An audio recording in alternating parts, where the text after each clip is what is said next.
Bonjour à tous, ravi de vous retrouver aujourd'hui pour une nouvelle vidéo de pronostics sportifs et au programme on a la Ligue Europa, on a une finale demain, c'est jour de finale, ça se passera entre Villarreal et Manchester United à 21h. Dans cette vidéo on va décortiquer le match, on va parler de la rencontre de Villarreal, de United, qu'est-ce qui pourrait être important dans ce match, quel scénario envisager, quel pronostic et paris sportif choisir sur la rencontre, enfin bref, on va se prendre le temps tranquille de décortiquer ce match-là. Si tu apprécies le contenu, comme d'habitude n'oublie pas de mettre un pouce bleu en dessous de cette vidéo, si tu veux plus de pronostics et notamment hors football aussi, eh bien tu peux rejoindre mon groupe Telegram, il est 100% gratuit, le lien se trouve directement dans la description, il y a des pronostics sur Roland Garros, là pendant 3 semaines on va s'envoyer à fond, je vous le dis, il y aura des gains, la communauté va encaisser, merci d'ailleurs puisque maintenant on a dépassé les 26 000 abonnés sur le groupe Telegram, c'est incroyable, merci à tous de votre confiance, j'espère que je vous le rends bien. La finale de demain elle se joue à Gdansk, donc en Pologne, voici un petit peu à quoi ressemble l'arène, vraiment stade sympa en Pologne, pas mal. Normalement dans ce stade on pourra caler 9500 personnes. Pour la Ligue des Champions samedi, ce sera 16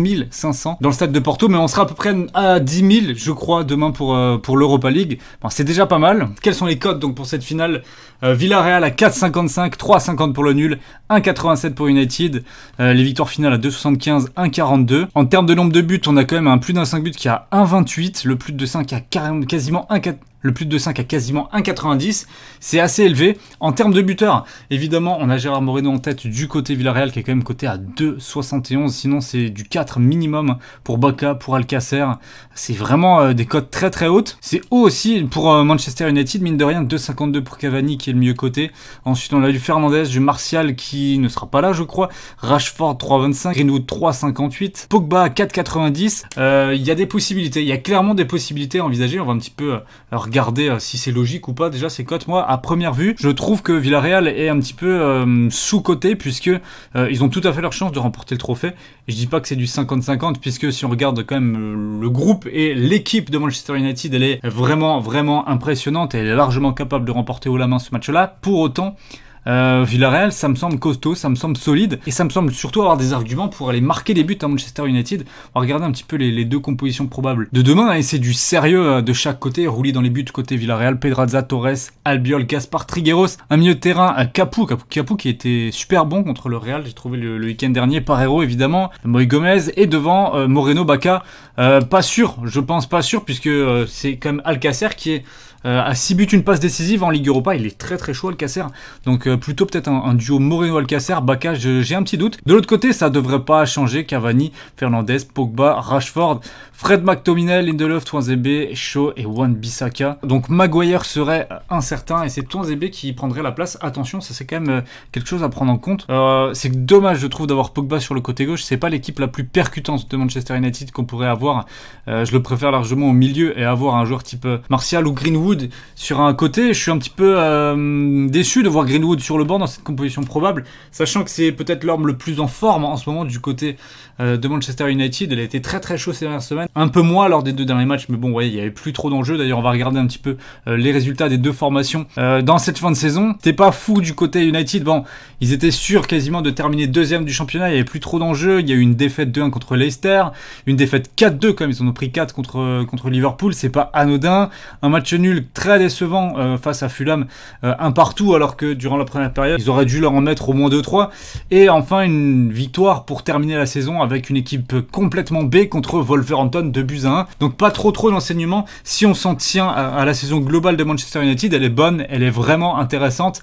Et c'est une formation qui, on le voit, 6-2 contre Rome, c'est quand même fou, avec un potentiel incroyable dans cette formation. Normalement, ça devrait claquer du but, normalement, ça devrait être fort devant. Mais voilà, la petite compo avec Pogba à gauche, là pour moi c'est un petit peu trop défensif, c'est une compo un peu à la Deschamps avec un ailier gauche qui est un milieu de terrain de formation et ça j'avoue que je suis pas très fan. Pour voir du spectacle et pour voir des buts, c'est pas l'idéal, surtout si en face ça joue pas à la possession et Villarreal ça jouera je pense pas la possession non plus, ça devrait vouloir la laisser à Manchester United, donc au final on pourrait être dans la confrontation de deux blocs un petit peu stérile, du moins en début de partie. Après au fur et à mesure du match ça pourrait se décanter, mais je pense que la première demi-heure de jeu sera assez cadenassée. On va regarder un petit peu ce qu'a fait Villarreal en cette fin de saison. Donc le dernier match c'était face au Real, ils ont tenu franchement la dragée haute au Real, ils auraient mérité, je pense, mieux, largement mieux comme résultat.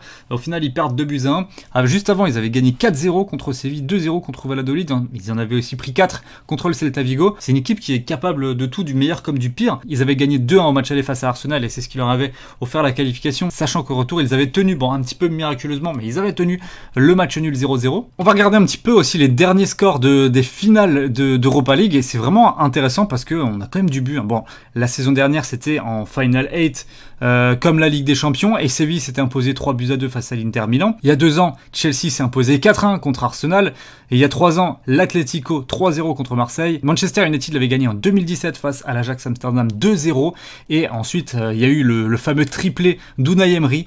3-1 contre Liverpool, 3-2 contre le Dnipropetrovsk et victoire au tir au but contre Lisbonne en 2014. Il y avait eu ce triplé historique d'Unai Emery. Unai Emery qui est d'ailleurs l'entraîneur de Villarreal. Donc c'est sa compétition, c'est une compétition qui lui réussit extrêmement bien. On n'est pas surpris de voir Villarreal en finale. Donc peut-être que ça pourrait faire hésiter ceux qui vont miser sur Manchester United. On est en face d'une formation qui est spécialiste. Alors bon, voilà, Manchester United a gagné en 2017. Ils ont l'habitude aussi. Ça va être très très serré comme match. Ça va vraiment pas être facile et perso, j'irai pas sur un résultat. Je trouve que c'est vraiment compliqué à pronostiquer. En revanche, je l'avais vu, on a quand même souvent des buts en finale d'Europa League. Et là, on a un plus d'un 5 buts à 1,28 et un plus de 5 à 1,89.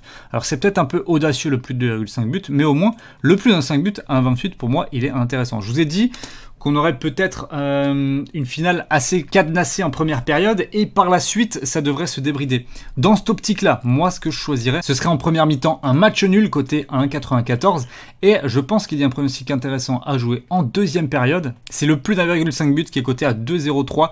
Alors ça voudrait dire qu'il faut qu'il y ait 2 buts au minimum lors de la deuxième mi-temps et ça je pense que c'est largement possible et réalisable. Côté à 2,03, ça me semble très intéressant. On termine avec les buteurs quand même parce que les cotes sont tout à fait magnifiques. On a une triple chance qui me semble vraiment pas mal avec Cavani, Moreno et Alcacer. Les trois, je pense, meilleurs finisseurs devant le but qui seront sur la pelouse demain. Ça, c'est coté à 1,48. Mais on pourrait être encore plus gourmand en cherchant notamment le but sur penalty de Bruno Fernandes.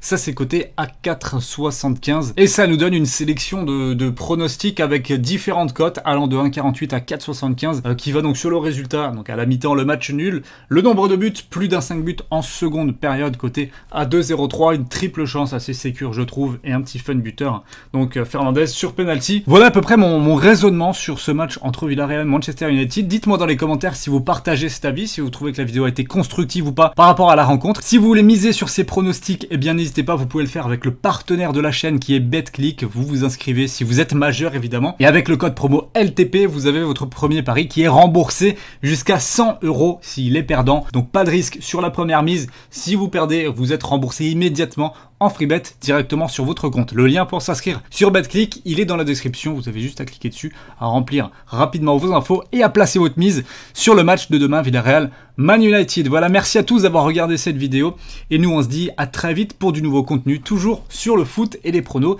Très belle journée à vous. Ciao.